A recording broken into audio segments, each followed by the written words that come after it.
భారతదేశం, జపాన్ల మధ్యన తాజాగా రక్షణ ఒప్పందం కుదిరింది. ఇద్దరు డిఫెన్స్ మినిస్టర్లు మన రాజ్‌నాథ్ సింగ్‌తో పాటుగా వాళ్ళ రక్షణ మంత్రి ఎవరైతే షింజిరో కొజ్మి ఢిల్లీలో సమావేశమైన సందర్భంగా మ్యారిటైమ్ సెక్యూరిటీ అంటే సముద్ర తీర రక్షణ విషయంలో కలిసి పనిచేద్దాం అని డిసైడ్ చేసుకున్నారు. Indian navy, Japan maritime self defence force JMSDF కలిసి పనిచేయాలని నిర్ణయించుకున్నారు. అదే సందర్భంలో నేవల్ కోఆర్డినేషన్తో పాటు ఇన్ఫర్మేషన్ షేరింగ్ కూడా ఒకళ్ళకొకళ్ళు ఇచ్చుకోవాలన్నటువంటి నిర్ణయానికి వచ్చారు.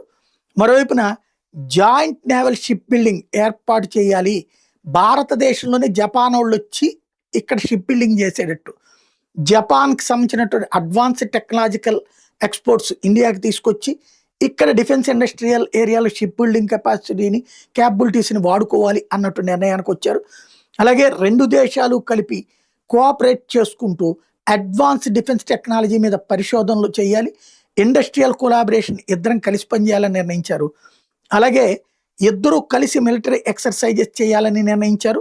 ఇండస్ట్రియల్ కోఆపరేషన్ మన దేశంలో పెట్టే పరిశ్రమలకి జపాన్ సహకారం, జపాన్లో పెట్టే పరిశ్రమలకి మన సహకారం అన్నటువంటి నిర్ణయానికి వచ్చారు. అలాగే ఇండో పసిఫిక్ జలాలు ఓపెన్గా ఉండాలి, ఇందులో ఎవడి ఒత్తిడి ఉండకూడదు, అటు చైనా వాడి పెత్తనమో ఇటు అమెరికా వాడి పెత్తనమో ఉండకూడదు అన్నటువంటిది ఇద్దరు ఒక నిర్ణయానికి వచ్చారు.